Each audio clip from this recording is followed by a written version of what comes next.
we have a forum, so we'll call the meeting to order. Medfield Dale Street School Building Committee at 7:01 p.m. Just as a note, we have Mike Marcucci on the phone as a remote participant.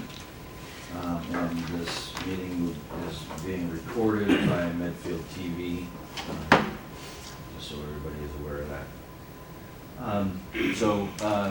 Lynn, I think I'll hand it over to you, run through the agenda.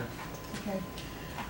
So we have some past meeting minutes that we need to go back to take care of. When we had that special meeting on the 17th, we kind of skipped over the December 11th building committee meeting. So we need to vote on those minutes and then the ones from January 8th.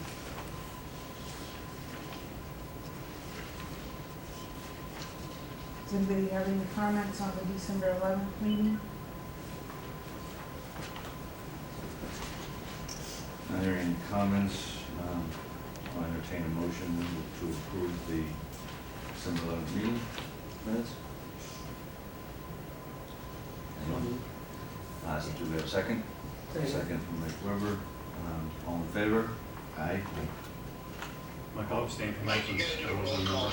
Oh, that's right, sorry, thank you for reminding me. So we have to do a roll call because of Mike's remote participation. So I will vote in favor of approving Mike Weber. In favor? Tom Erb. In favor. Walt Kincaid. In favor? Jeff Marsden. I'll abstain. And Tim Benford. In favor. And I'm also in favor, Mike. Oh, that's right. That's right. Sorry, without seeing you here, I'm losing track of you. Apologize for that. And then the next up is the January 8th meeting minutes, and Mike Marcucci had given us some comments on those, which Gina revised accordingly. Mike, I don't know if you had a chance to look at the revisions? Yeah, I did, they're fine with me. Okay. That being said, do you want to explain the revision and clarification? Yeah, sure. So there was some information that was, that needed to be added to the,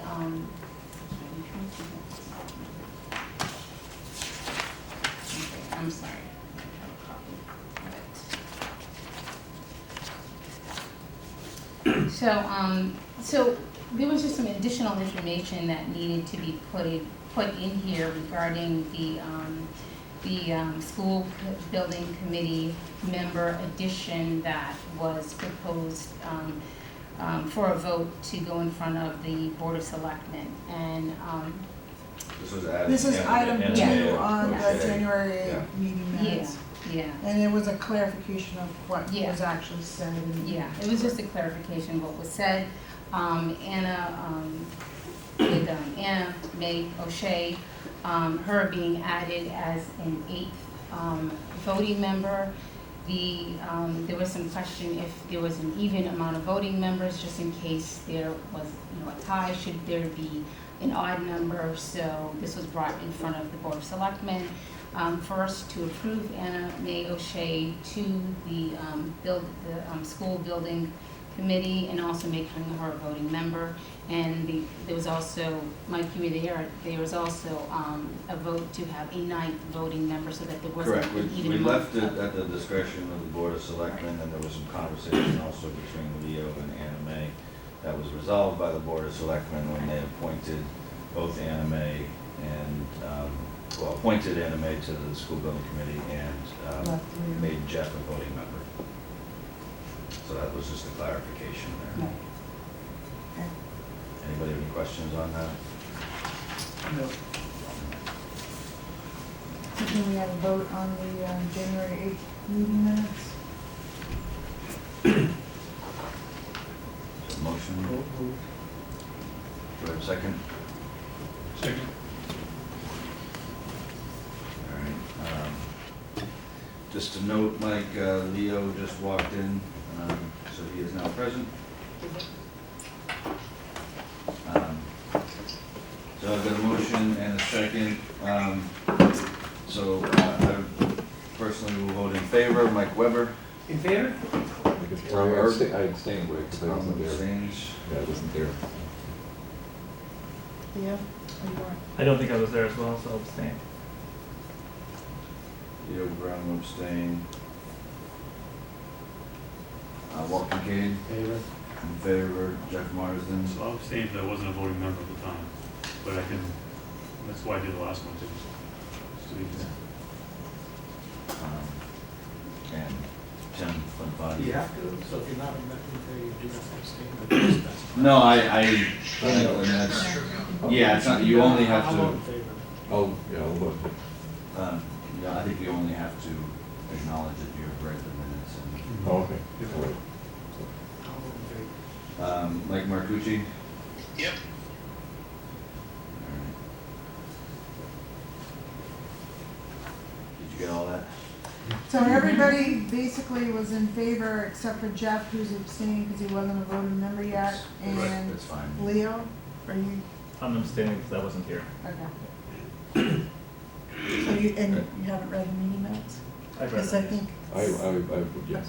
Yes, I have read them, but just. okay, but I think we changed my, Tom's vote, You that's changed all. my vote, yeah. Yes. Oh, we have, yeah, Yeah, we still have enough for the motion to pass, so so. it's fine.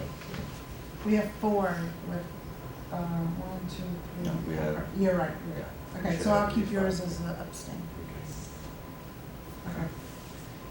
On the meeting minutes, alright. Yes, that took a while. Next up, So, moving on to where we're at with preliminary design program.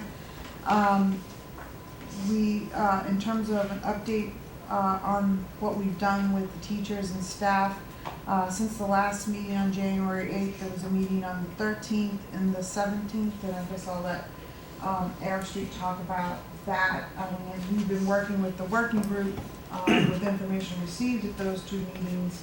And I think your presentation may go over some of the issues that came up on that. But in addition, we also had the educational visioning working session number 2 on the 28th, and the educational visioning workshop session 3 and the community session 2, and along with the building performance visioning session on the 4th.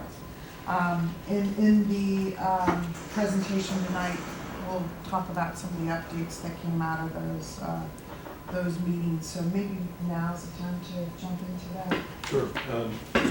And I think then, so let me jump up and get this going.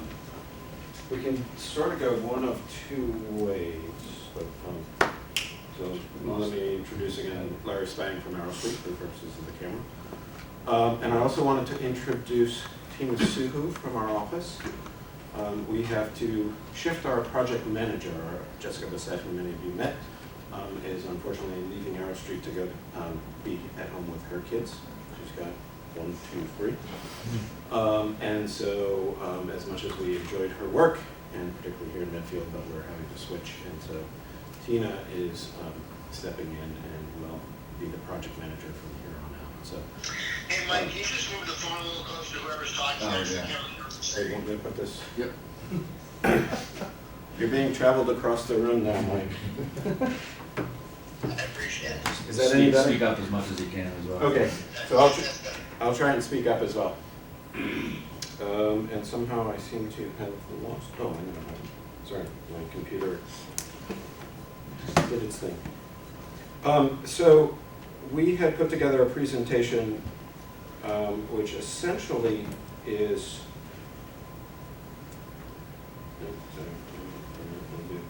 Because your password's too I don't know, I was gonna say, that's a long password. High security there. yeah.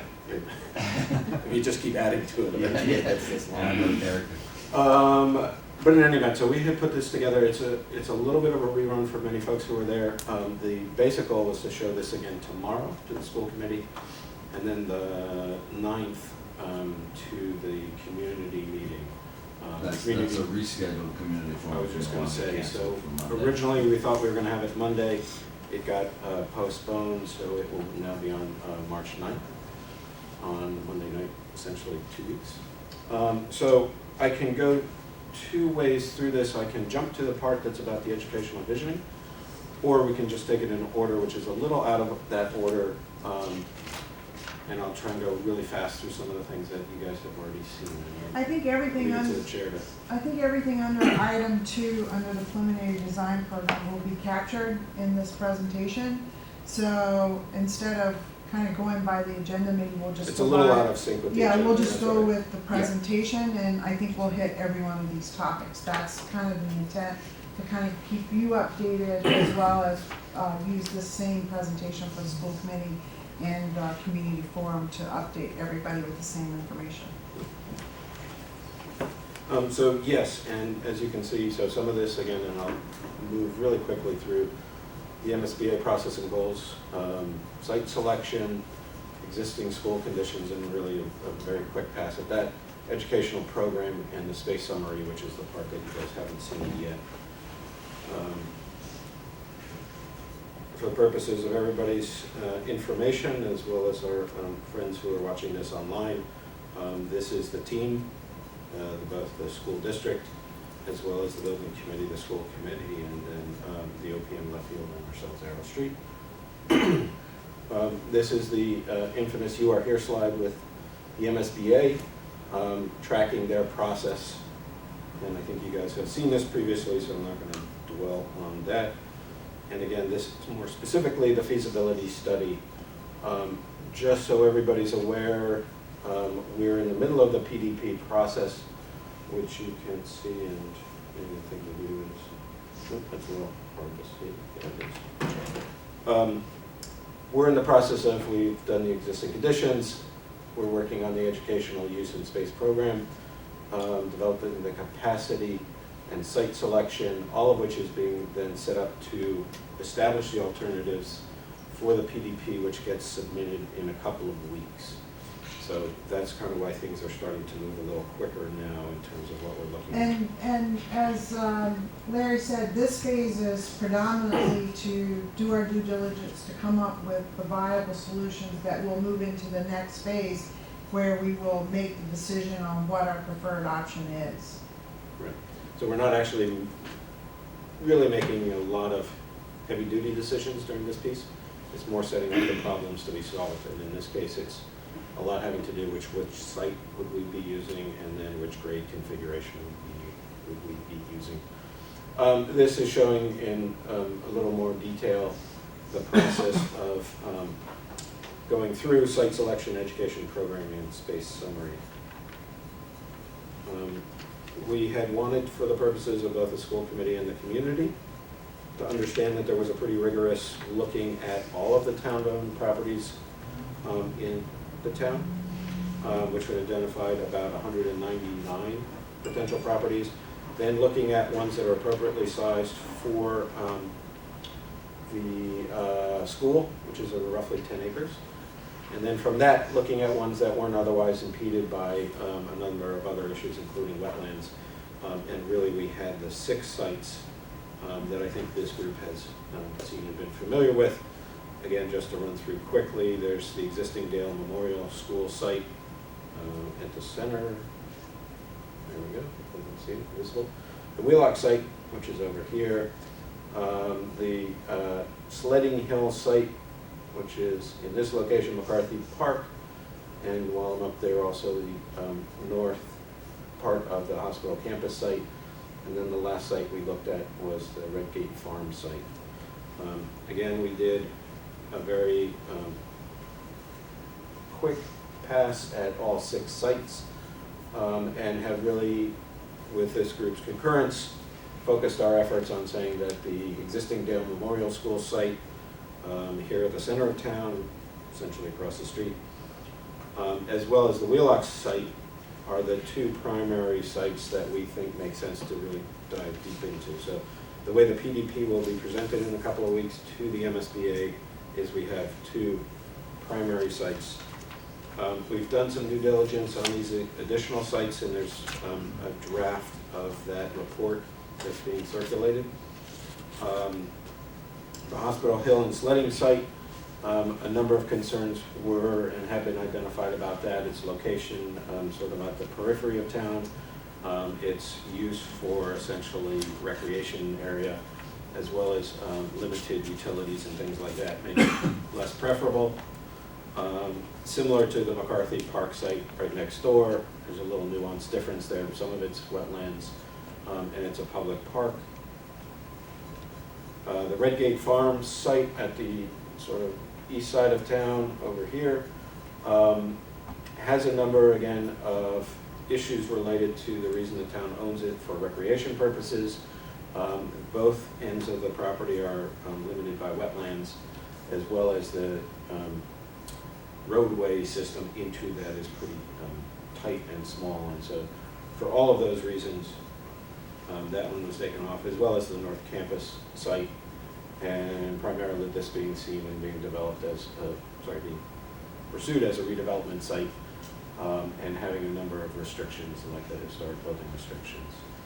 I think the good news is we have two strong sites, Dale and Wheelock, and we've started some studies. And so we think from that standpoint, we're not limited by these very quickly sort of falling to the wayside. And then we have a graphic that says we are pursuing investigations of those two sites, and the other four we're really saying are not ideal. And the reason, these being reasonably good sites, there's no reason to actually look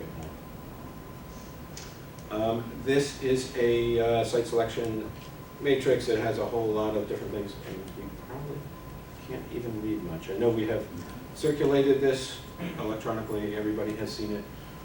It more or less, in the stoplight fashion, green, yellow, red, tries to create the various parameters for the sites. What might be important just to note are the vertical columns, what they are.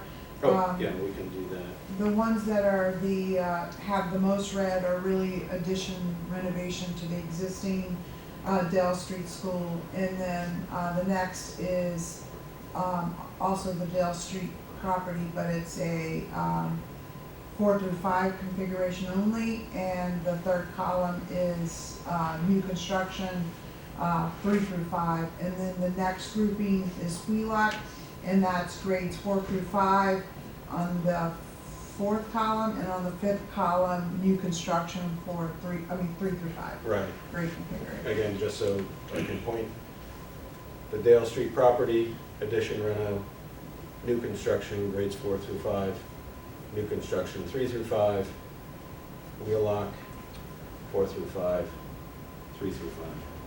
So again, trying to establish all the different parameters.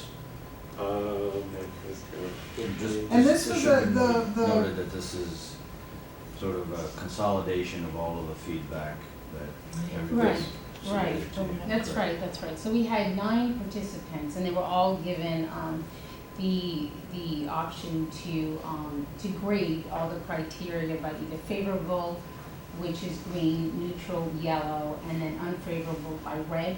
So what we did is in order to combine all the responses, we just assigned a numeric value to everything. Red being 1, yellow being 2, and then green, which is favorable, 3. So what we did is we took all 9 responses and then just basically summed up the numbers, and then we came with this final chart. we had a range between the Yeah, but just to know, because I know we've discussed it in the past, that all of these criteria aren't necessarily, carry the same weight. So it's not necessarily every green box equals, the same as another green box. But I think what this does is it starts to show just sort of a general qualitative nature of each of the options based on feedback from the committee.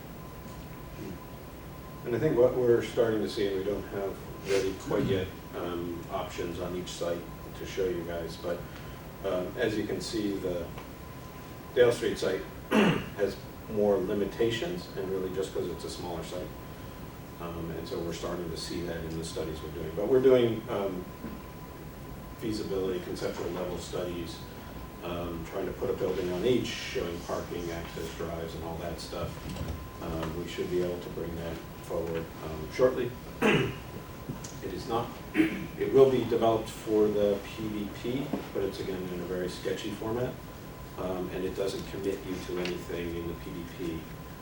From the PDP, we will of course get feedback from the MSBA, but from there through the end of the PSR, that's really when we make the hard choices, which site is it going to be, and which grade level configuration.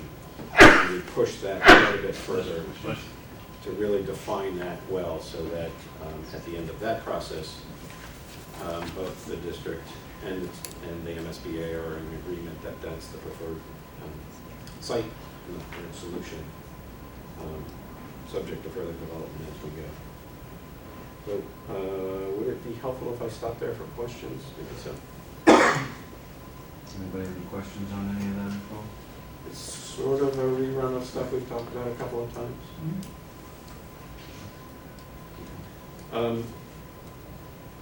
Excuse me, we put together, just again, a quick pass more for the school committee tomorrow night and the public in a couple of weeks. A very quick overview of the existing school conditions. So we have gone through very carefully the Dale Street School with our engineers and have developed a full report on the conditions of the building. You can see here in the same sort of red, yellow, green format, trying to understand issues related to site, the building,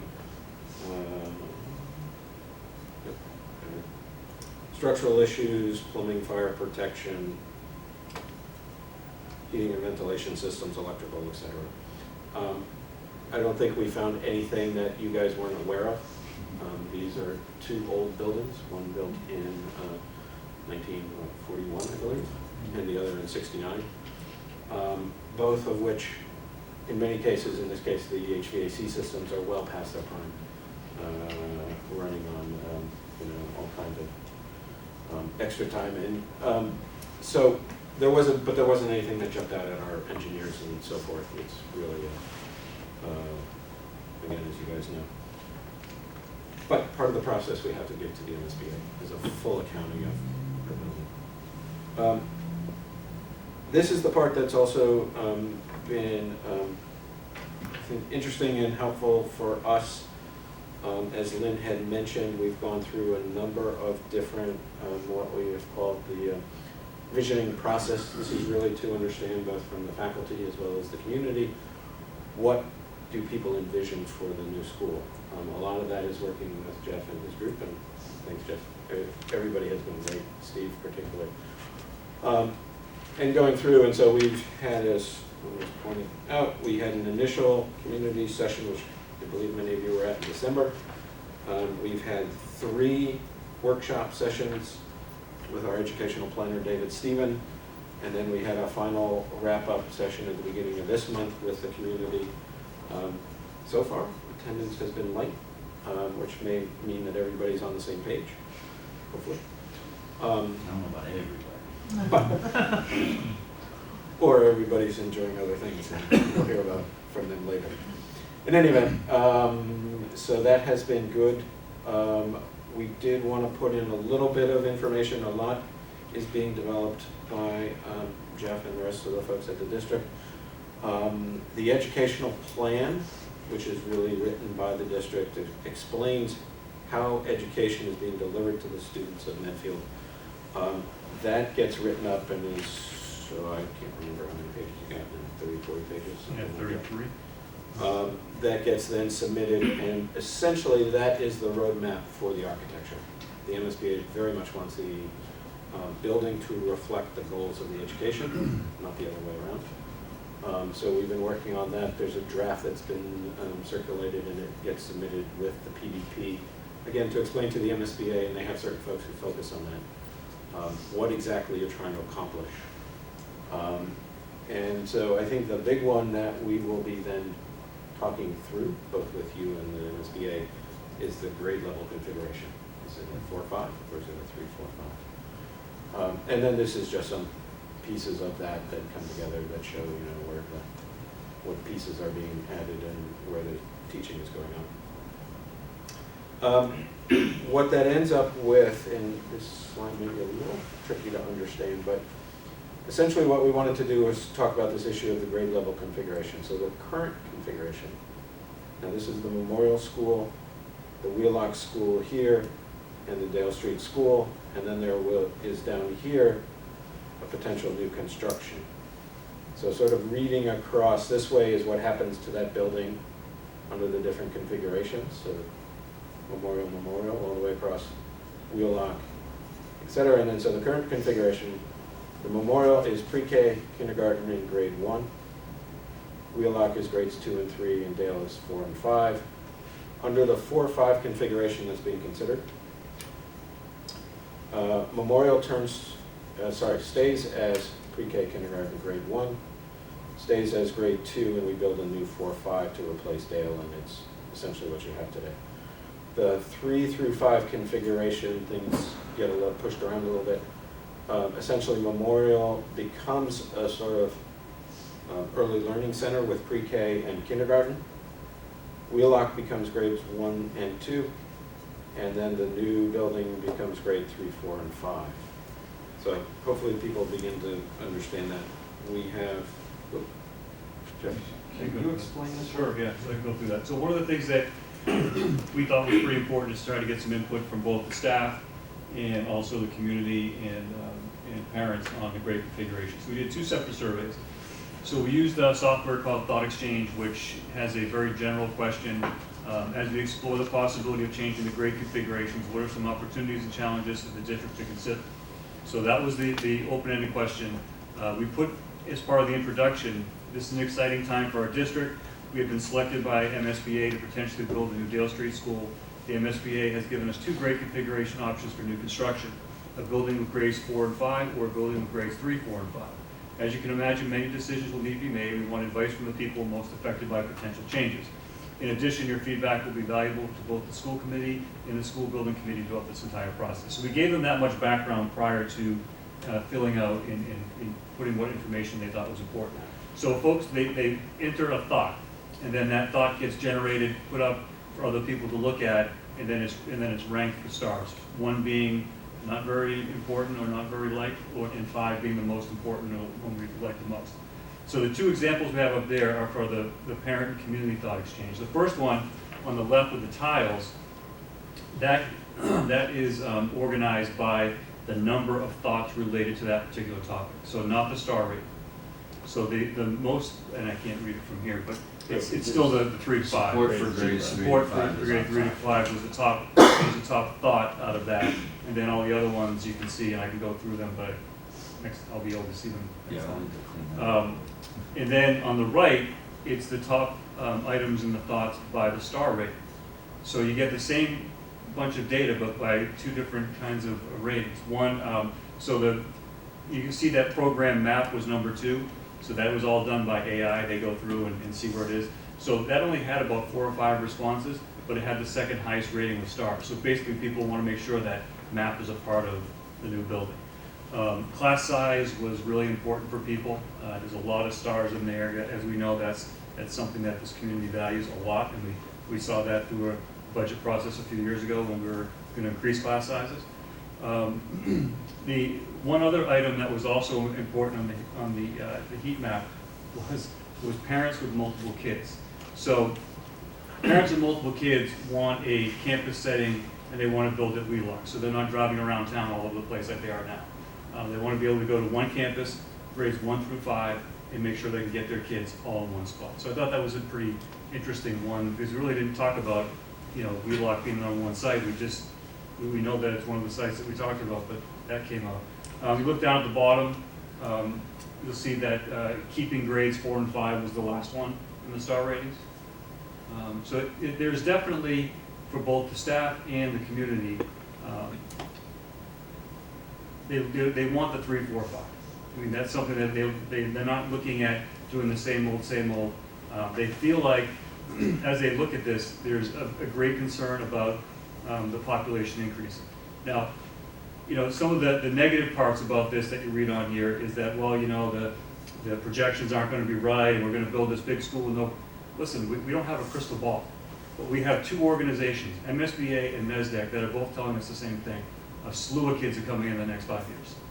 And if we don't build a building that's gonna hold those kids, then we'll spend money with modules or build another school in 10 years from now or 5 years from now. So I think it's important that, that is the negative narrative, right? Is that, you know, we don't have the right projection, all that, but we have to go what we have. We have professionals that do this work for us. We get the information, that's all we can go with. So that's just the parent. Can you just fill everybody in on the level of response you got to this? Sure. Because I think that's important, that it's not just a few people that chimed in. So we had over 400 that participated in this. And then, as they go through, we recommended at one point in the original email to people that they go through and look at least 20 or 30 thoughts and star them. We had over 10,000 stars. So over 10,000 groups of people, 10,000 thoughts were rated, which is pretty amazing. It was only 6 days. That's all we kept it open for.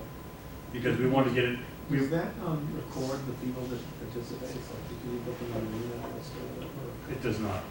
No, we could have done that, but we wanted to keep it anonymous.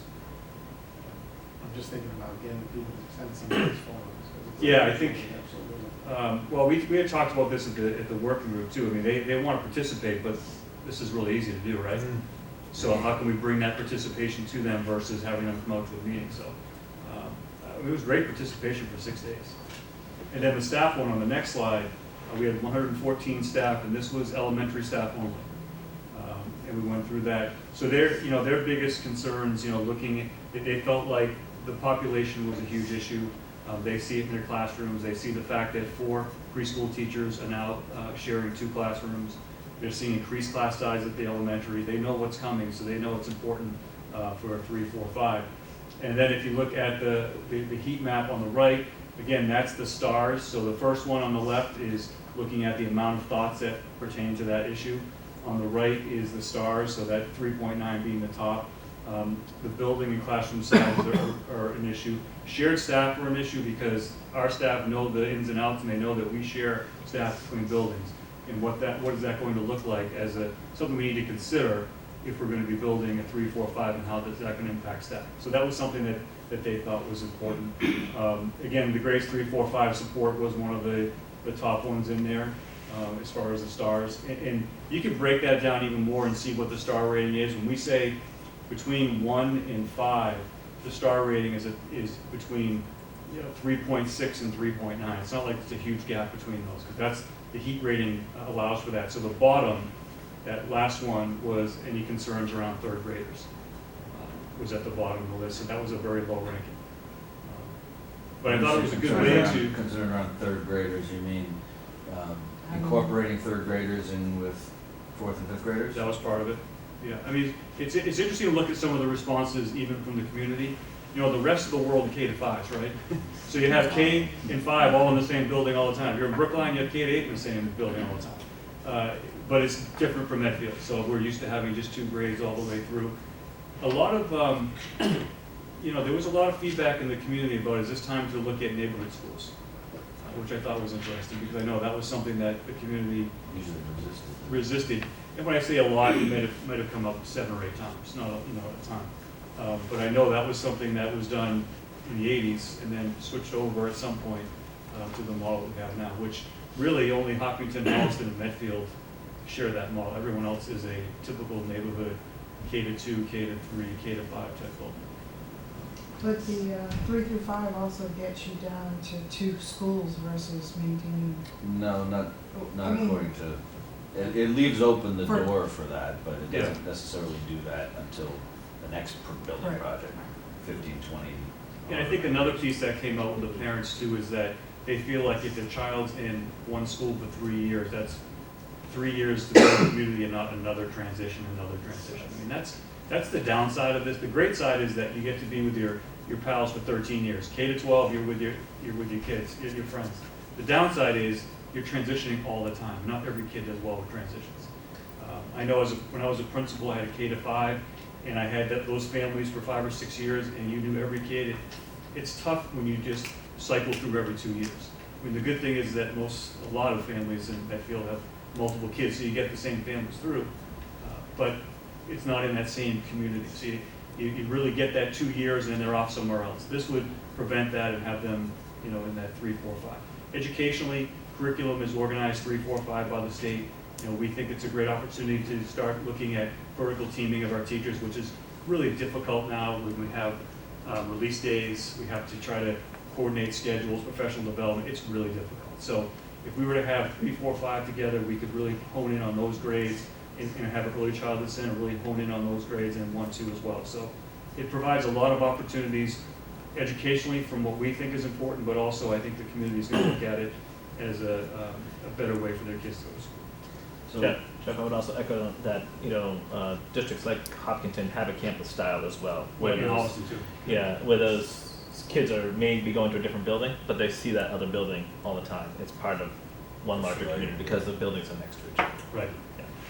so I just wanted to talk a little bit about, because this is probably the single most important decision outside of the project funding in itself, but that'll impact this project. And I know I've talked to some of you about this, but maybe not everybody. So, you know, this committee obviously, I don't think is the appropriate one to be sort of deciding this is really an educational decision, but also has a major tax impact. So, so what I've arranged and what I would like as many people from this committee as possible to participate in is on April 1st, we're going to be hosting a let's call it a quad board meeting. It's going to be a joint meeting of this committee, the school committee, the board of selectmen, and the warrant committee.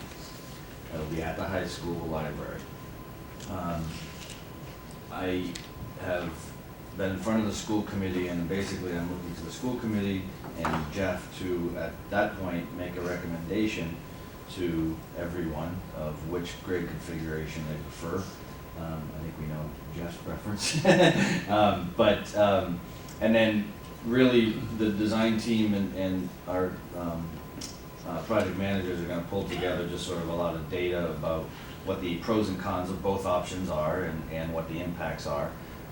Because there's a price tag associated with this that's pretty large in terms of much bigger facility. So at that meeting that's kind of what I see as a critical meeting, not just for all the town groups to be able to have one conversation in front of everybody, but open it up obviously to the community as well, for people who have concerns about this, because as I said, in my mind, this is probably the most important decision we will make.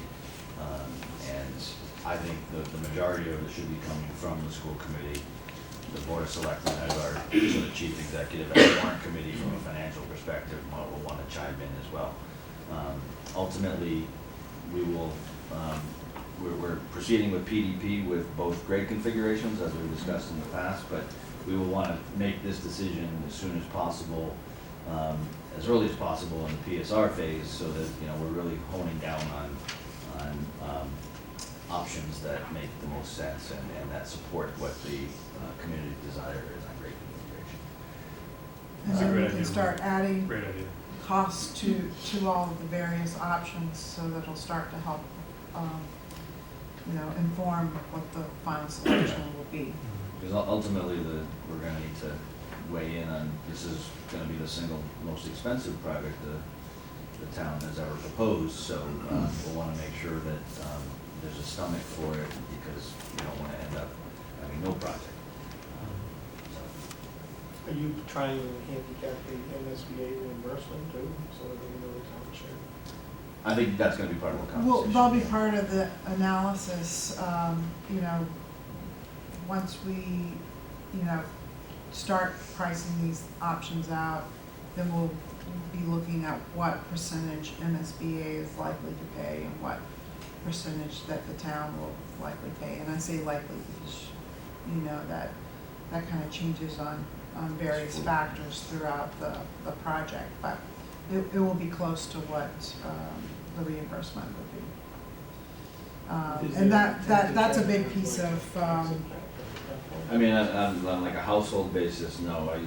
I did sit down with Christine and the treasurer and Nick, the assistant town administrator, just to kind of talk at a very high level about you know, what this project may end up costing and rough estimates of what we think the town's share would be, but it's just a very preliminary conversation. I think at this meeting, we will have an idea of what the project budgets will be, and we will have to estimate what the MSBA's portion will be. But I think we can narrow it down enough that I think people will understand the impact of this decision. In my mind, it's about a $30 or $35 million decision outside of the MSBA. That's just project cost.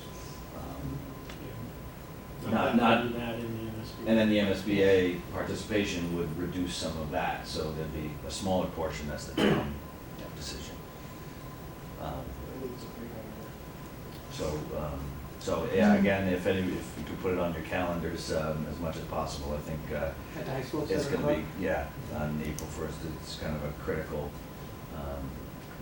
point. And ultimately, you know, the Board of Selectmen and, you know, school committee will, you know, vote on a preferred grade configuration to support. So that's kind of, but I wanted to have one meeting where everybody gets the same information and everybody can have an open discussion amongst the multiple committees and boards. Why wouldn't you have it here, Virginia? Because that's an awkward spot, isn't it? There's more space there. Is it? And it's better set up for Medfield TV. So it will be Medfield TV as well, just to make sure, because again, anybody who can't make it, that's gonna be kind of one of the key things we'll want people to point to that meeting.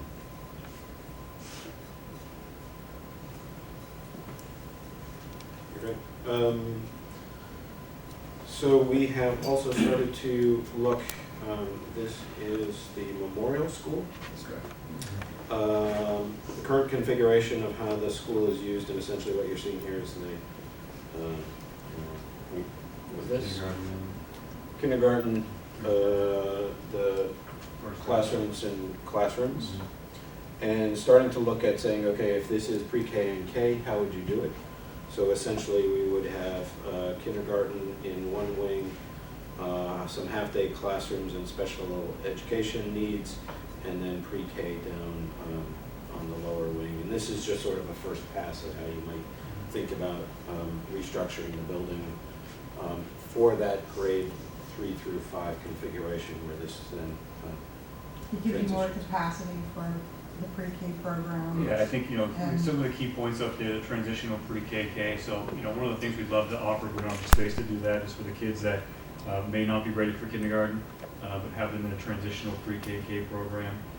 The same thing with the K-1, we look at what our population is and decide what that would mean. And certainly we have a waiting list for preschool. This would allow us to open up the preschool, open up the programs that our parents want, that are looking other places to do, and eventually get to a preschool for all model based on, you know, if we have the space, but get as many kids in as we can as 3-year-olds. That gives us the space that we need. As I said earlier, we are sharing 4 preschool classes with 2 teachers right now in 2 classrooms, or just rotating them through. It's not great education. Okay, and then similar study, again, working with Jeff and his group, for the grade configuration changes at the Wheelock. So you can see here, there's grades 2 in this area, Two and grades three. 3. And so then we would essentially reconfigure that for grades 1 and 2. And these are really intended to just show it's more changing the sign on the door. There's not really any plans to do any real configuration changes, and it seems to work reasonably well in terms of the configuration. So that will be part of the PDP. The space summary template is the next piece that we've been working on, and I think this is probably some new information. We haven't quite gone through this yet with you guys. So the way the process works, and I have a copy that I can pull up, but the MSBA has created essentially a template, which is an 11 by 17 with tiny little lines. That is their system for understanding a community coming in and saying, here's what we want. You're telling them what you have today. They're telling you what their standards are. And then in between, and sorry, I'll point to this, so these are clipped from that 11 by 17, and I can show you the real one in a minute. But so this is the core academic spaces, which is the pre-kindergarten, kindergarten, general classrooms, breakout rooms, STEM rooms, etc. This is the existing, how many do you have today? This is what we propose to do, and we've split these between 3 through 5 on the top and 4 through 5 on the bottom, so there's some adjustments that go on. And then the MSBA guidelines. What we wanted to do for this group was to understand where we are deviating from the MSBA guidelines. That is an acceptable process. With them, they review it carefully. They more or less say, well, we'll participate in this. If you want to do more, you get to do that on your own. Those are sort of the words they use. It's basically a negotiation, and, you know, they could end up paying for everything you've asked for, or there may be specific reasons why they wouldn't participate in certain spaces. And let me just show you the space summary template. So this is the document that goes in the PDP and the PSR and the SD and goes on forever and ever. But anyway, Do you have a that's, summary now, Larry? of What's what- that? Do you have a summary of what they would, what it looks like we're over the guidelines on?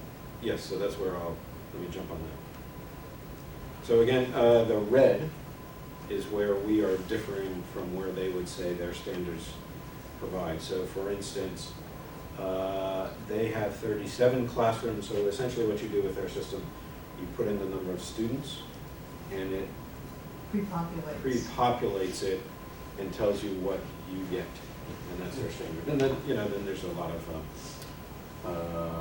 checking on their side and on our side and so on. 37 classrooms, we are at 39 classrooms. Do you mind blowing that up a little bit?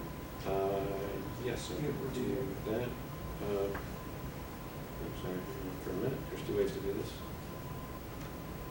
Is that better? Yep. Or you want me to blow it even more? Just Okay. So again, and this is being driven by essentially the grade level configurations. So based on the current way the grades are structured, we believe we need 2 additional classrooms from the 37 that they would say is what you get, and that's just basically how many, What do you mean by like sections per grade? That's what that's driven by? that's 13 per grade. So is it done by square footage? Like why, if they're saying 950, if they say 925, we want 2 more classrooms, but each of our classrooms is 25 square feet less. I mean, is there And we're- that at all? We're trying to push and pull on that side. where you're going? They give you a range, 850 to 950. Okay.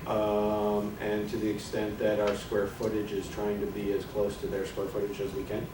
Again, and that's trying to maximize your reimbursement. No, good, that's not asking. They're more than happy to let you build whatever you want, but But it's on say, the for town. instance, in the classrooms, if the ed plan that Jeff and his group have put together explains why 39 general classrooms are needed because of the way the grade configuration is set up and, you know, how many classrooms per grade, if that's all explained, then that's something that MSBA would say, okay, I understand that, we'll give you those 2 classrooms. I mean, that's the kind of, if you can explain it and have a reasoning for it, then MSBA determines whether or not they'll participate in that extra. So, I mean, it's easier, sometimes it's easier to look at something like world language. Yeah, I was gonna which say those are the next 2. isn't even right here. included in the MSBA template, but it's something that, But if you have an Currently existing doing, program and you can show your program is strong, then, and it's in your ed plan that you submit with the PDP, then you have a higher chance of MSBA saying, okay, that's an existing program, we'll participate in that square footage. So what is the core academic, I can't read those numbers, how much over are we at the green line? 2 classrooms. No, up at the top. It was Oh, four. sorry. Looks it's like like about 6,000 square feet. 6,000, right? And that's on the. That's on 3 again, through 5. 3 through 5. And about 4 through 5. 5,000 square feet on 4 through 5. Again, here we're at 1 classroom, so we're 25. Again, so you put in the population of students. They say you have 25. If you cut that in half, you've got half a classroom. 12 and a half per grade. So that's why we're saying we need 26 for grades 4 and 5. Again, the world language and health and So these ones are, core academic, are easier to justify, but where are we with some of the other?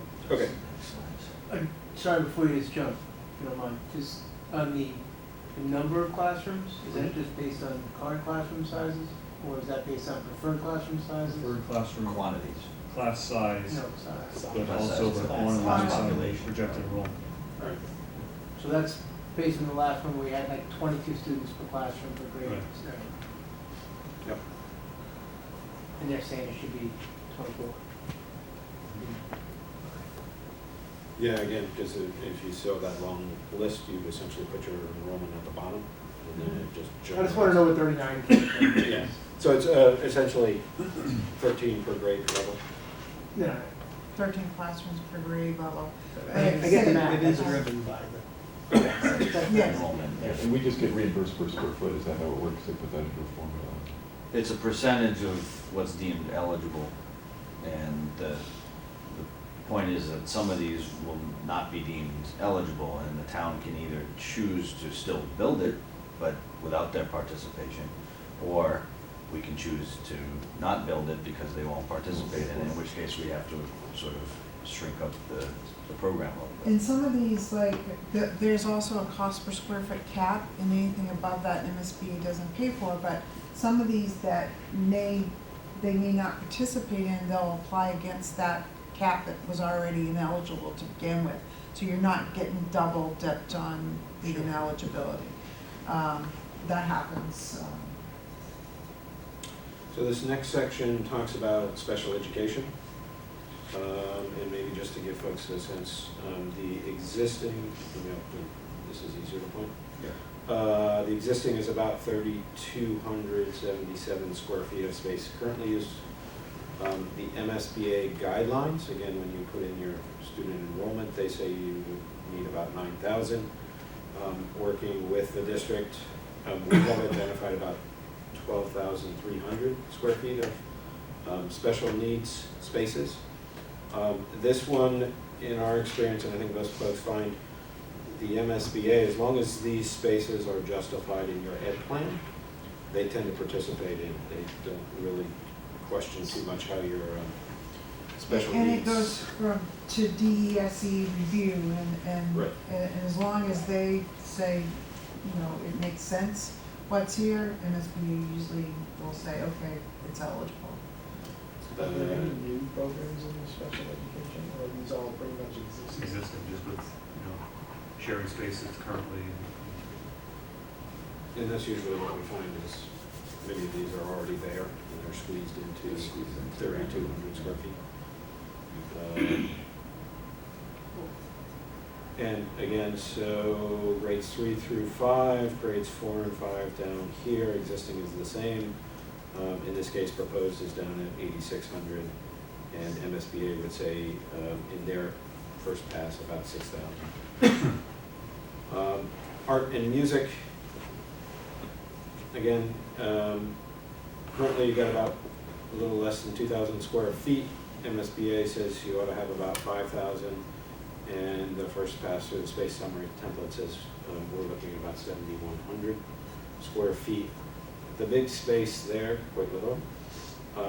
In red here is a music classroom for a large group band, and that's based on the program you're running and the goal of having a good sized band being able to practice. So that's about 2,000 square feet. The MSBA does not identify that need at all. So this would be something that they would be looking at. The gymnasium is the next one down here. Again, you have a relatively small 5,200 square feet. The 6,300 over here is sort of a standard elementary school gym. And then 9,300 essentially gets you a gym and a half, if you think about it that way. And usually what ends up happening is you have a sort of normal gym, and then you have a health and fitness, which is about a half a gym. And that, again, they don't recognize in their template. However, we do have recent experience with them agreeing to participate. On an enrollment of this size. Right. That given where this larger school would be, we've seen that too, that the MSBA will add square footage for the gym. Right. However, if there were community interest in having a gym large enough to have 2 cross-court gyms, Right. we would have to increase this again by 3,000 more square foot. So that's probably a community question whether or not there's a need for that. How do they look at it if, I mean, obviously, do they have their own square foot costs? So that 3,000 square feet gym is $200 a foot. Is it their cost or is it our cost then? It would be the cost that we project for it's a straight cost per square foot. So it's So they the would, gym and the art and the band, the square foot cost is the exact same as far as they're concerned. Yes. Okay.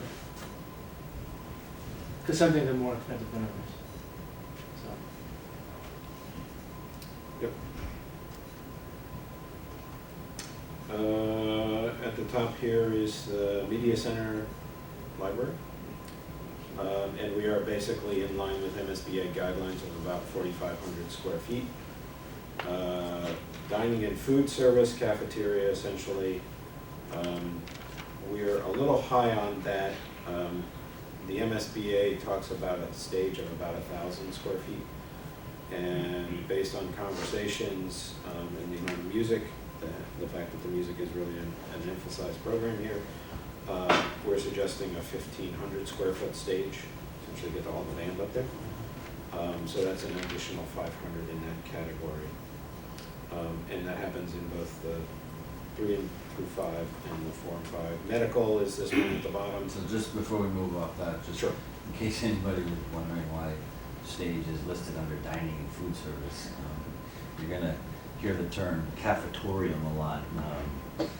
There's really no sort of auditorium or anything like that in elementary, so they tend to want to take the cafeteria, gym, and stage kind of and make that into a space that multi-purpose can be used for all school events and music especially. So that's why you see stage listed under dining and food service. Yeah, at the elementary level. And you guys probably have seen all that, the cafeteria with the stage at the end. Because we'll get into it later at some point in the future, we call it a raised platform, because by code purposes, we have to pay attention to that. The stage has all kinds of different issues. A little piece of trivia there. The next one is administration and guidance. And we are essentially right along their numbers. So existing today, you have a little under 1,500 square feet. MSBA would say you should have about 3,000 square feet, and that's essentially what we've programmed in for the new building, both at the higher level, bigger building, and the smaller level. And then custodial maintenance, again, it's sort of running through. We're sort of doubling the size, or going from about 1,000 feet to about 2,400. And again, staying within the MSBA guidelines. The one piece that we have talked to the folks at the district about, Jeff and his group, is a staff daycare center. And we know that that's going to be a point of discussion. But I believe you guys wanted to put that in to have that. And maybe I should let you talk about that rather than... Yeah, I think it's just, we implemented that a few years ago at the high school, and we took away a classroom space up here to do that. We have more and more young teachers coming in. It's a great benefit for our teachers. There's a waiting list right now currently for our program, so we want to expand that into a new program. I understand that it doesn't have to be 2,000 square feet. That's kind of big, but certainly we could look at a smaller space for that. But especially if it ends up being over at the Wheelock site where you have the 2 buildings there, there's a lot of teachers working out of those 2 buildings, so it would serve a great purpose for them.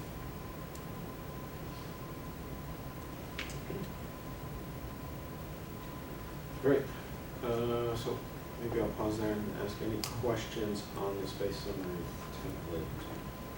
Or if you really want, I can pull up the long one. our eyes will start to cross. Again, so what happens is that gets submitted. The MSBA actually vets that really carefully. And a lot of the questions that they begin to ask the district in their review of the PDP will focus on those, because fundamentally they see that as setting the roadmap for how much of the building they're going to do and how much they're going to participate in. And as Mike was alluding, what they end up doing is they agree to various bits and pieces. They discount other pieces, and then at the bottom there is a square footage that they then say, okay, we're going to participate against that at a fixed rate that they have set in states by statute.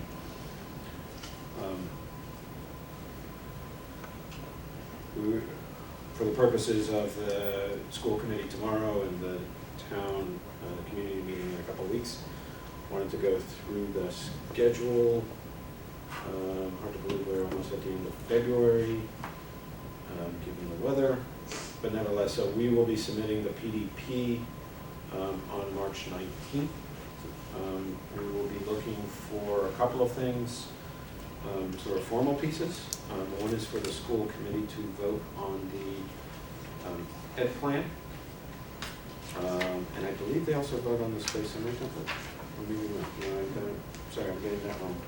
They have to sign the submission of the PDP. And then this group agrees to vote to submit the PDP to the MSBA. And so what we are doing is developing a draft of that, which will be out in a week or so and will be circulated. We very much like to get your input. It follows very tightly the MSBA process, just so that the folks in Boston and 40 Broad can look at their process, our report, and just go line by line and make sure that everything jives. We usually get feedback back. I think they do it in about 2 to 3 weeks. They'll have a raft of comments, but meanwhile we will be proceeding to develop the preferred schematic report, the PSR, which we are then looking to submit in July. And at that point, we will then have said, here's our preferred site, and here's our preferred grade configuration, and we, the design team, will be working carefully to then flesh that out and show you what that means, and also price it out so you begin to understand the pricing plans. The preferred schematic report phase is where a lot of the preliminary pricing will start to come in for the various phases. I should also note that we'll be seeing options on the sites, not just like one option per site, so to speak. So especially as we start to narrow down, say, grade configuration, or we decide on a site, there will be multiple options that we'll evaluate on that site and how it lays out and how it interacts with the other buildings, the schools, both sites and the other schools. So that'll all happen through the PSR phase. Okay, so that is, in a nutshell, where we're at. Any questions before we move on for Larry and? I was going to say, did we put you all to sleep? Okay. You want to move on to schedule then? Yes, and I think Oh, you want the that back? schedule that was up, I mean, we pretty I'm sorry. much hit the highlights on that. With the March 19th date for the PDP, we will submit the PSR on July 8th, and the MSBA board will act on it on the 26th of August. And from that point, that's where we really get into the due diligence on the selected site and space program, so that you'll start to really see the building come together at that point through the schematic design phase. We're looking to ultimately submit in January the schematic design and get MSBA board approval in February.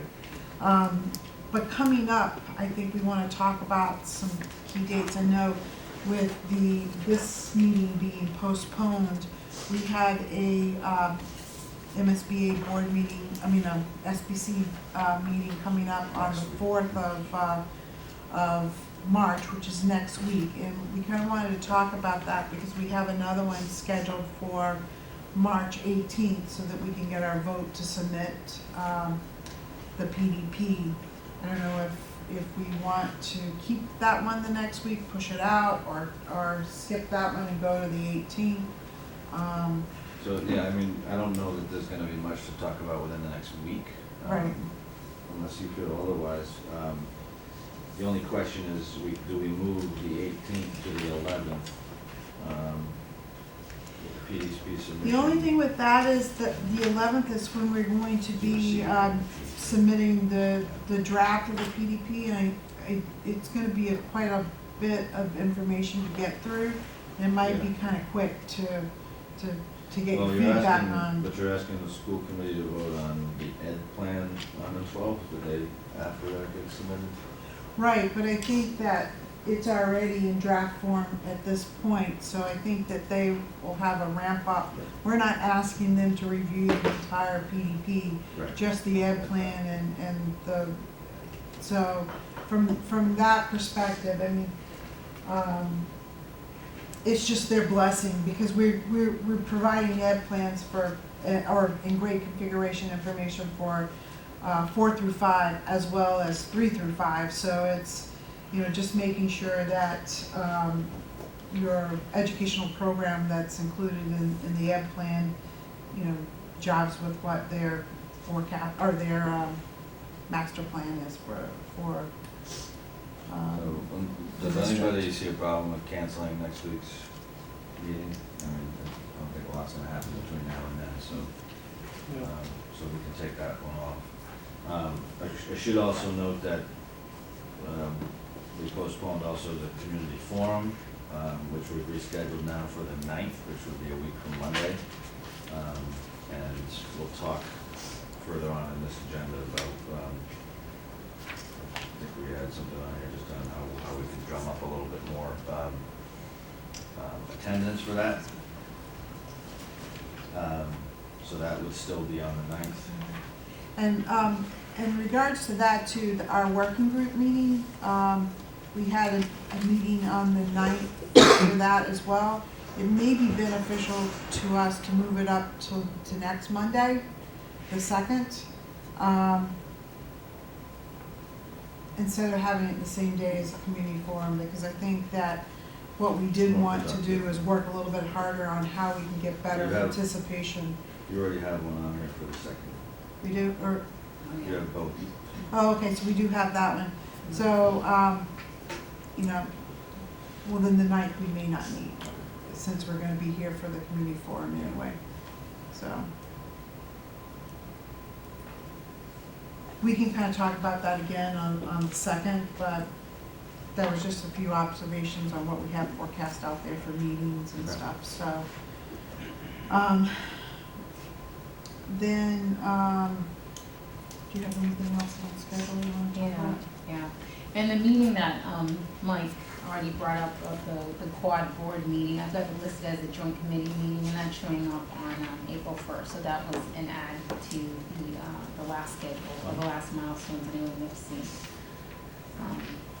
And I think that's it. And I think these major submissions haven't changed in And minutes. that, I also think that, you know, any discussion we want to have here in the building committee in advance of that joint meeting, we can do in the 18th meeting too. So I think those few moves, I think, make it efficient, and I think we'll have enough meetings to cover what we need to cover. So if I can ask a question, chime in for a second. The next meeting of this group is on the 18th. I guess the question might be whether you want to ask folks to hold the 11th, just in case, and we could decide whether we want that or not. I guess my question would be, because it sounded like you were thinking that was too close to when the PDP. Well, that's the day we were gonna issue the draft. The draft PDP, so. Right. And it yeah. doesn't give them It enough doesn't time give to much time to really look at review it. it, yeah. Okay. No, I mean- was thinking more of just in case. Is there something you're thinking of that you need input from this committee on earlier than the I 18th? think the one thing we haven't shown yet is sort of initial layouts on the two sites. And that I can imagine if folks want to have a swing at that on the 11th. And then That doesn't really impact PDP, right? They're first pass. Yeah. They're not commitments by any stretch. It's basically to show that the building and all of the site features, parking, all that, can fit on the site that Kinda fits. the two sites that we're showing moving forward. It's not anything that you would be married to moving forward in the Right, preferred exactly. schematic report. Basic block diagram. It's just basically to show that the sites that you have, or your options you're moving forward with can actually accommodate a school. So, from that, Yeah, so that would be the But you question. do need to include it, so. Yeah. What's that? yeah, You will need to include it, Yes. Absolutely.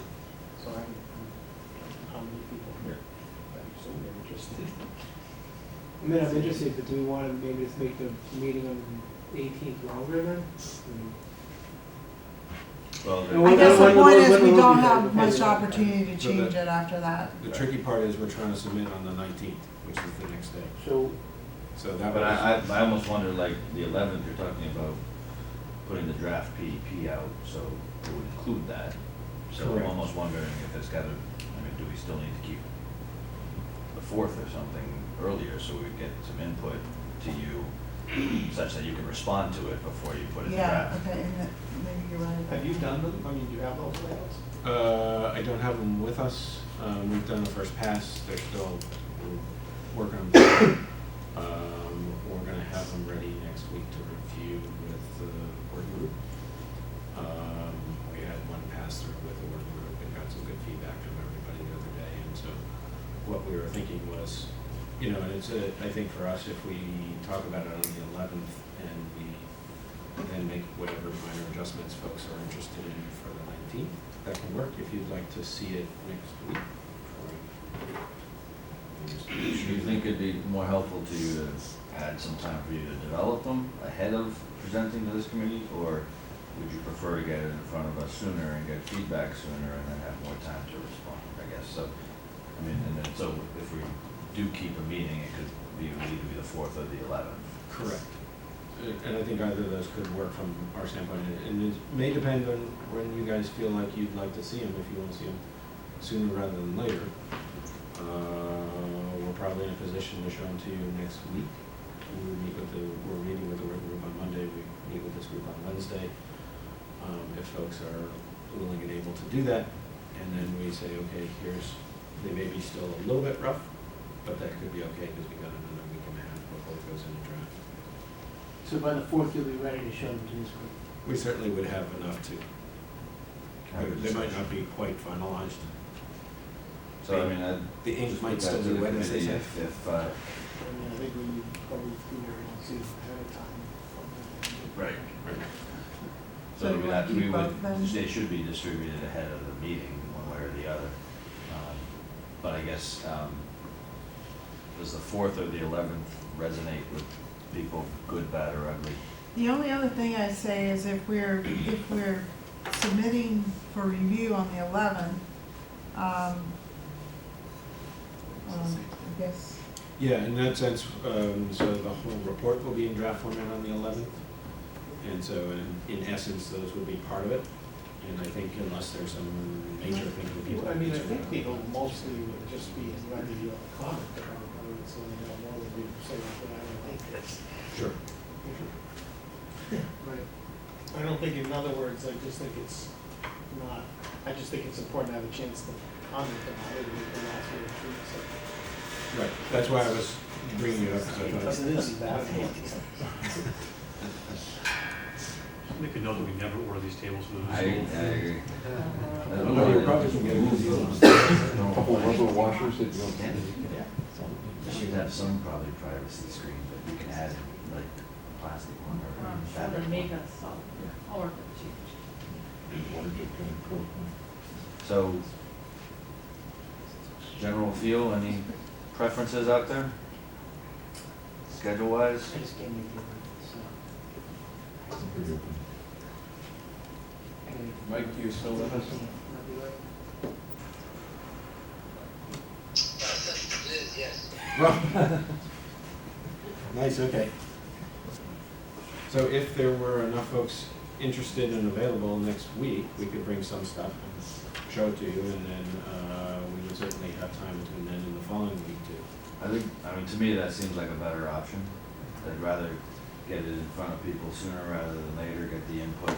So maybe we keep the fourth Keep it as, just the way it just is. on the site layout options. Okay. There certainly will be plenty to talk about, so. So the vote on the short list to go to BSR is gonna be combined with just a vote on submitting PDP. You're not taking a separate vote. I'm Like sorry. another, we're basically shortlisting the Wheelock and the Dale, right? Pretty much. Yeah, and I I think mean, for- I'm In fine terms of with site, that, but I yes. mean, how are we doing that procedure? Are we that was just- the question that we were talking about earlier. Is that a vote that you would like to make? Well, I We think certainly it's a can. vote, it should be a vote, whether it's just rather than. Well, you can either look at submission it of the PDP. two ways. You can vote on it specifically, or you can vote on the PDP submission, which includes that whole amount, you know, narrowing it down to those I mean, two. I don't think there's gonna be that much controversy around, all of those other sites are gonna be protected conservation.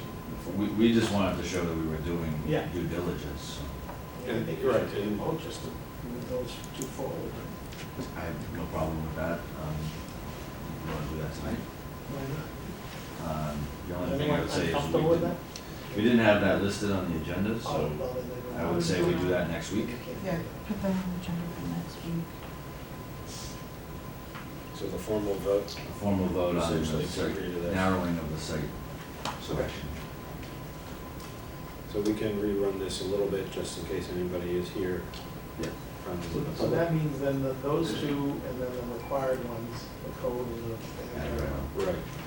So there's gonna be 5 options or so. Are you doing multiple versions of those, or when you show them, or? We've done a few different layouts, testing this way, that way. Essentially, we've got 3 or 4 schemes for the Wheelock. Dale, we've got 5 or 6 schemes kind of cooking around. We can show those sort of the sketches and then sort of where it's being finalized. I mean, Next week. some of it relates to the, like, how they do they, are they neighborhood concepts, are they sort of linear town hall, that town? Yeah, mostly we've been focusing on sort of where's the building massing, how does it relate to the existing buildings, parking. So they're not interiors at all? No, not to speak of. You can see a little bit. Yeah, no. We were talking earlier about right now we're showing a little bit too much of a long hallway with classrooms, and we want to sort of tweak that. So the other key thing that what I've requested from Arrow Street, especially on the larger grade configuration, is we want to look at, I think we want to look at least one option on each site that would be a 3-story school, just given, especially the Dale Street site is very constrained for the larger enrollment population. And there's an efficiency to doing that. More and more schools, elementary schools, are doing 3 grades. I'm actually going to see a few next week with a client of ours. And it should be something that we evaluate, not necessarily saying it's a preference, but doing a 3-story school allows consolidation and it's more efficient building, but presents other challenges in terms of how you operate. And, with 3 grades in a 3-story school, it makes it easier to sort of stratify it a little bit, but it all has to work obviously with the ed plan first. So all of that has to be, I think, part of the conversation on how these lay out on the site, because especially with the larger population on either site, it really becomes tight to do as a 2-story school. So we want to make sure that we're looking at multiple options for that as well. So, sounds to me like we'll set up another SBC meeting for next week to talk about some of the site options and first preliminary layouts. And we will vote on the site selection narrowing. And May?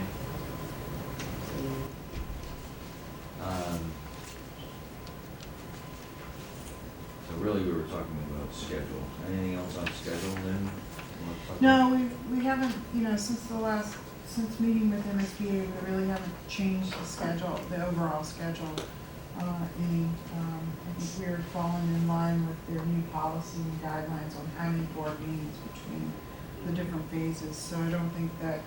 So I did have one other thing on schedule. And I've sort of just scratched the surface with it, but I did have also a conversation when I was talking with Christine and Georgia and Nick of just timing. One of the keys for this April 1st meeting will be, you know, what is the real schedule for this project?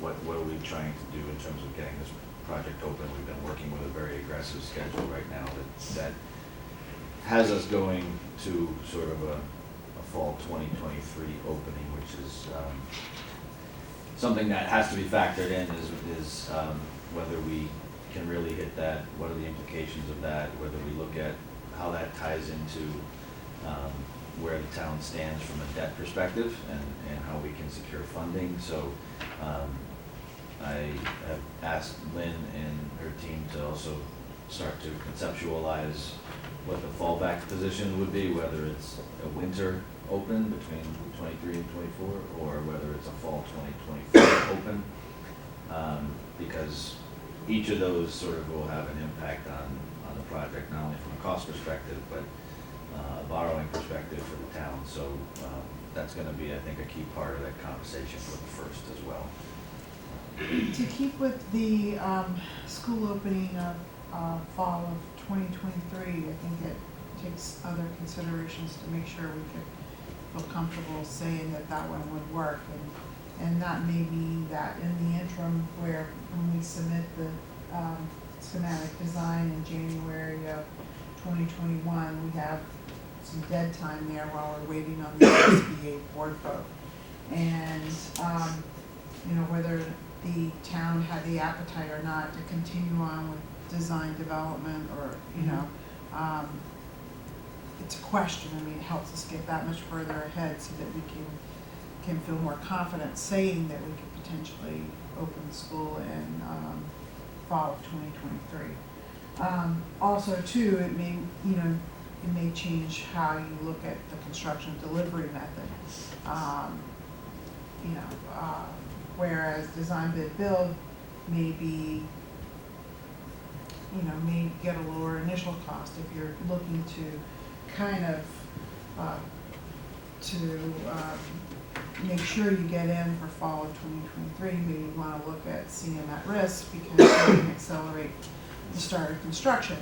And really the way to equalize Chapter 149 or design bid build and CMR at risk is if you can accelerate the schedule, that savings and escalation and everything can start to offset the lower initial costs for design bid build.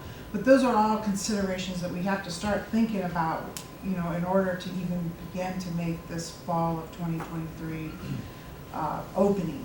But we will look at what that means if, you know, what the different scenarios mean in terms of where we fall with completion of the school. So that's the kind of thing that I think is going to be discussed and asked about on the April 1st. So I think we want to be prepared to talk about the implications of sort of those three scenarios, what that means from escalation standpoint, whether, you know, obviously the fall 2023 probably pushes us towards a 149A project. But I think that's a complex decision. You're not have to make that by April 1st. No. But my point is, I think a lot. It's No, just to outlay the options outlay and the what options, I mean, right. what those different end dates mean to the overall project. because I just think people are going to have questions about it, and I want to be prepared to start the conversation. Right. Because that idea of, I don't know, timing, but we don't have enough money in the budget to commence the design development. So between You're saying that February 21 and from when you have your when it state brings, approval to when you vote on it is 1, 2, 3.5 months. right.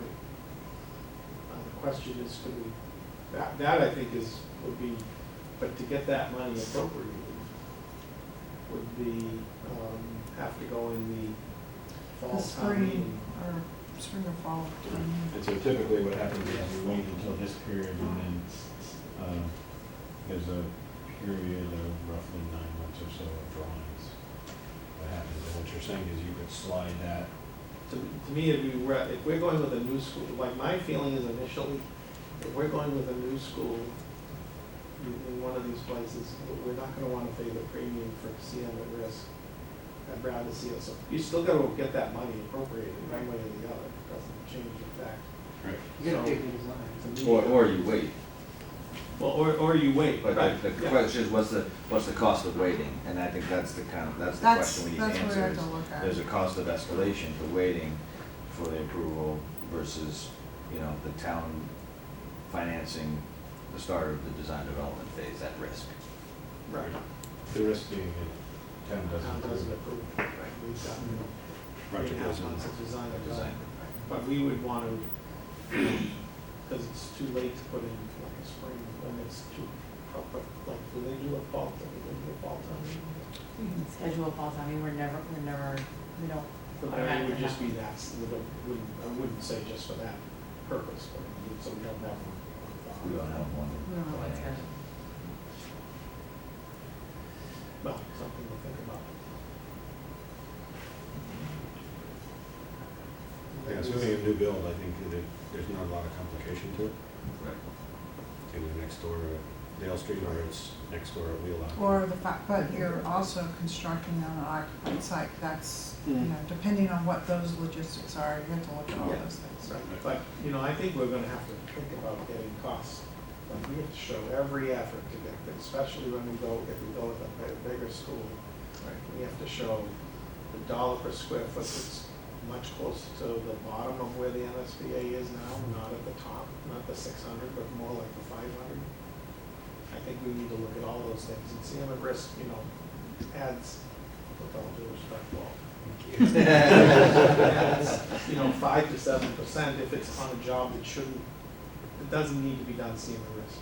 We do CM at risk on a lot of projects, that need to be done CM at risk, but these ones that you guys are quality designers can put the stuff on the documents without needing that. Yeah, I mean, it's not like there's a lot of moving bits and pieces. It's not a The phased only- ad The only reno. thing I would say is that, in terms of that, is if you could save a year of like if you're trying to hit fall of 2023 because, the middle of the school year is not acceptable for a move, and that if you don't hit fall of 2023 and you're moving all the way out to fall of 2024, then you've got maybe Right, 6% of escalation. Real early bid packages create their own problem that we've seen time and again with the later on GMPs. So I think I just think it's a discussion we have to have. Like, to save a year, you'd have to have bid packages of 50% CVs, and that's like a problem. We started directly before design development, I so, know. I mean, you can do those things. I know, but that puts a risk on the GMP, and I don't think, I just think we should think about it more. I think appropriating the money would be great, that design development money, if we could. So we It does don't- give you yeah. at least some flexibility to do Right. however it falls out. And I'm not trying to advocate one way or another. What I'm trying to say is it's potentially gonna be a year impact one way or another. And we can kind of show how that all falls out, so. Why do you say it's in a year? Well, unless, I mean, I don't see well, no, my point being, I don't see why you couldn't do a mid-year open, and you would only move 4 and 5. You could do that. And then you would move, if you do go to the larger school, you wouldn't move the third grade Leslie until just did theirs until last fall. week. They just moved into Hastings last week on February vacation. yeah, I've done it before in April. It's Yeah, like crazy so I time. mean, I don't Right. see that option as off the table. So to me, it's not a year or Some, nothing. It I could be just 6 bring it months, up yeah. only because some people don't Or 3 want months. to do it. I mean, some towns don't want to do a mid-year move. It's not optimal. Right, it's not, It's but doable. it's Not, doable. but, I mean, the difference in the escalation alone makes it reasonable. I Right. think we could make it work.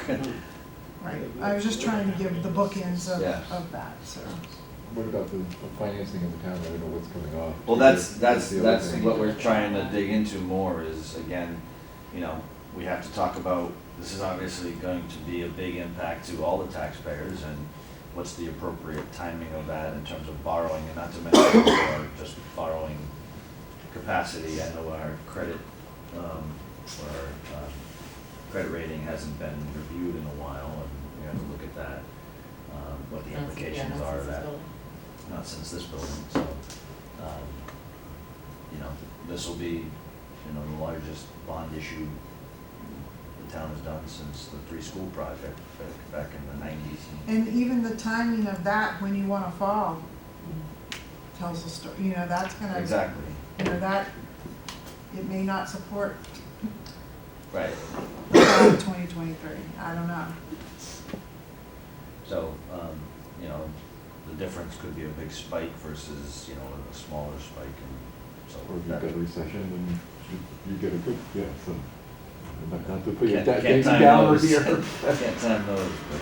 So, Not by, 2021. Anyway, Above ground, right? so more on that is coming, obviously, further discussion on schedule. You wanna move on to budget update, Lynn? Yes, we have, the January invoices here for approval. It's, Medfield at 15,300 and Arrow Street at 34,000 for a total of 49,000 for January. And both invoices are in your packet. That puts us at a point of 16% spent to date of our feasibility study schematic design budget. 16%. That's right, 16%. Yeah, my eyes are bad. That's right there. From the sheet is here.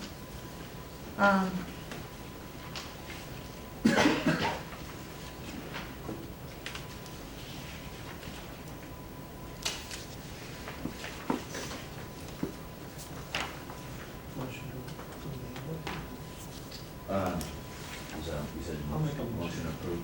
Second. Sorry, is that you, Josh? Yes.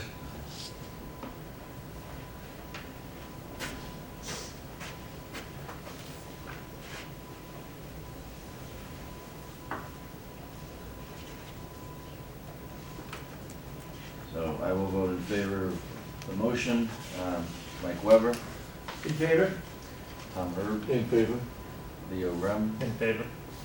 Walt Kincaid, In favor. Jeff Marsden, Yes. Tim Manfadi, Yes. and Mike Marcucci. Yes. Okay. 1, 2. Okay. Do I vote? Oh, sorry, that's right. So you snuck in. Sorry, Anna Mae O'Shea Brooke, who has joined us. Yes. Okay, thank you, Anna Mae.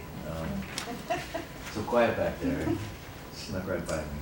Okay, a couple of things that we have here. I know we had a couple of, some refinement on the supplemental services for the designer. I don't know if you want to talk about that at this meeting or not. Are you looking for commitments? Remind me again, sorry. This was for the ones that you. Do you have the rest of the supplemental, site survey, traffic, Yes. and those guys? those things, yeah, you had to refine those. Okay, I don't think you're ready. So, yeah. No, it sounds like. That doesn't sound like, So Why we don't put we, this on bring the that agenda forward next because week? we had So- refined some of that, so. also keep in mind that we're not the contract signing authority, the Board of Selectmen is. Right, so but I mean, we'll I thought need we to would be ready present to a review it contract based on. amendment once we've agreed on the scope and fees. Right, and that's what I was, because I think they had narrowed down the scope of services enough that we could get it close to the For- 100,000, except for survey. And there was some option there, but I didn't know if we wanted to give an update on that, so we put this on the agenda, but When's your next selectmen's meeting, just so we? When's your next selectmen's meeting, Mike? Tuesday? Tuesday. After that? And, So- Hold on. is it every 2 weeks? March, We're meeting on the 3rd, the 17th, and the 24th of March. Okay. Let us then, work with Medfield to get that finalized, and we got 2 meetings coming up. 17th to the 24th, we could probably get contract amendments so far. yeah. If If you're gonna go on the 17th, I just need to get the information for the packets by Wednesday, the 11th. Yeah. Okay. So, so this is because you have budgets in your fee for surveying, what? This is an Geotech. issue, Survey isn't it? geotech, and the issue, like on the survey, was, we originally got proposals to do the entire, let's say, Wheelock site. And we've since said, okay, we're gonna, to keep the dollars down, we're gonna dial back the amount we're surveying. And I think what we need to do, and I think we're pretty close to being able to say, this is the area we need to survey, and they can then give us a number appropriately. So I think, So what we've done was, $1,000 more. they just went for the basic service contract, and we set a budget of $100,000 for the supplemental services. And so we've been working on trying Is to get, that's hundreds within the 650? no, it's this, Oh, it's additional. yes, it's the supplemental services, budget, under environmental and site. We just left that off the table when we went for the base contract because we were trying to get it to the budget that we Oh, had. okay. So this, I thought this. that's the BRR. That's coming next. Yeah, that's coming next. But, so, have you talked to Niche, because I know originally they had like 1-foot contours and things like that that were not really needed, certainly at this stage, could always be done later. I know we've talked about not necessarily doing surveys of both sites, and maybe, you know, we narrow it down and then do a more detailed survey on one site so we can help minimize the costs. I guess I don't know if you've had any further conversation on that, maybe you haven't, but certainly between now and. Well, I when think we that recommend it. the reason we were bringing this up is because we think we're there for the most part. Let me, So I think he needs to go back and kind of maybe talk to Jessica before she leaves, just to, and put it off to the next meeting. I don't think you have anything you need. no, This we weren't would be our anticipating starting before, but we're at the point where, once we get past the PDP, we'd like to very quickly get. Contract with the different Yeah, and I think we're consultants. gonna wanna target April, certainly April break, you know, when schools aren't in session to do, especially if we're looking at any. borings Yeah, or and that's survey why work. we wanted to talk about it so that we can elevate it to the Yeah. board of selectmen, but. Mhm. But since we're meeting next week, we have another shot, Yeah. so. Okay. The next one is a vote on the approval of the feasibility study agreement budget revision request number 1. And if you go to the budget that's in your packet, I don't know what exact page it is, but it looks like this. If you look at the first column, the total project budget, this was the budget that was approved in the feasibility study agreement with MSBA before the OPM and the designer came on board. And it was a distribution of $1 million feasibility study budget. So once. That's also the limit of what the town has appropriated. Right, so what we did here, this feasibility study budget revision request is, if you look at the second column, what we did was realign some of those budget line categories so that we could match with the contracts that were approved. So all this is it's not increasing the feasibility study budget, it's shifting it to align with the contracts. One bucket to another, basically. So, yeah, it's a transfer. But we have to, in order to be able to submit to ProPay and have everything line up, we have to we had to submit this budget revision request so that we can change our budget in the pro-pay system so that when we submit invoices, they'll get paid or get reimbursed. So that's what that is. And we're basically moving $30,000 from the feasibility study, AE feasibility study schematic design to environmental and site. And then we are moving from the other contingency category to environmental site, $10,000. So this basically funds that $100,000 we were talking about for the supplemental services under environmental and site. And it leaves us with $50,000 in our other, which is a contingency category. So you want a motion to approve that budget? Yes, we need a motion, and then while everybody's here, if they could sign these two. It would be Christine, Jeff, and Anna Mae. Do we have a second? Second. Second from Leo. So the real issue is, I mean, you're really just taking $10,000 out of the contingency. Yeah, you can see the moves exactly, right. And then I think on the second page of the budget, you'll see an explanation of. I'm not the chief executive officer, I can't sign it, it's the chairman of the board of selectmen. Oh, okay. So just change that to. We can mark, we Yeah. can just, okay. Yeah, Should we- and if you can give me that, I can get that on the Yeah. agenda for Tuesday. Okay, good. Yeah. Well, can So you it's just still mark it Gus, off and right? you can take it with you? Okay, So it's still Gus? Gus can sign as chairman. Yeah. sorry about that. That's fine, I like the promotion, it's fine. Move to a strong town administrator, huh? So yes, so, I'll take it. Yeah, so Jeff and Anna Mae. oh, you want them to sign, Yeah, now, okay. and then We'll you just take it, mark it I'll off amend it. and write, Yeah. that's Yeah, fine, just- just change that. You guys voted? So right now we have a motion and a second.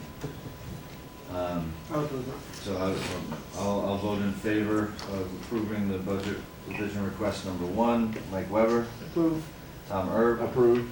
Leo Brem, Approved. Paul Kincaid, Approved. Jeff Marsden, Yes. Tim Bonfati, Yes. and Mike Marcucci. Oh, sorry, and Anna Mae, sorry. Yes. Anna Mae and Mike Marcucci. Yes.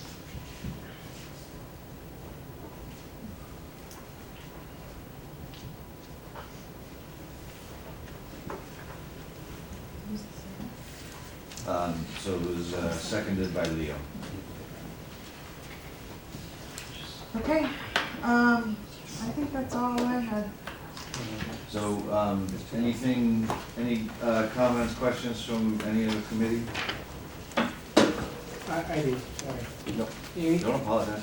said the meeting invite for the second? Yeah, I didn't mean to, sorry. I just put my calendar. and Okay. it's sent out. So- I can so- ignore that? I just got it from you, and I was I like, know, I don't know how I. did Yeah, that, so, sorry about No, I like it when you send them. there seems to be some ongoing, and I'm sure this is a Google Calendar thing, and I can't stand Google Calendar. So, for the purposes of clarification, all meeting invites that should be coming from left field for this committee, and if you've received one from Jeff or from Amy, that is not the standing invite. You can choose to do with it as you wish. It happened last week, I don't know how to do it. I just put it in my small phone and sent it out. that. So you can- All meeting So invites will be what coming from we'll left do field. so that people don't inadvertently do that, is we'll try to get it out, the Outlook invite out immediately so that you don't have to put it in your calendar. But don't say that, that's not where I'm going. All right, did you have anything else, Mike? No, that was all, thanks. Anybody else have anything from the committee? Anybody from the public? Just two basic questions. Those documents from tonight, are they gonna be posted anywhere? Yes, they will go to the project website. So we'll give a copy to. You give it to left field, and left field will coordinate with Jeff to get it posted. How long will it usually take to, How long would you expect? We'll send the presentation, yeah, we can, A day or two, a couple days to get it We're posted? good, Yeah, oh, Couple and the bits. packet, yeah, you can just. So the just packet and the put it on. presentation you can send out tomorrow. And then I just was, one of the earlier meetings, probably a couple months ago, there was a subcommittee that was actually voted, that you guys actually voted on, the committee. What happened to that subcommittee? It was like an ed program? The educational subcommittee, Yeah. they were working directly with Jeff and his team. We haven't met with them, except for you guys met with teachers and people that were part of that educational. But we haven't, as a building committee group, worked with them directly. They worked with the architect and the administration and Jeff's team.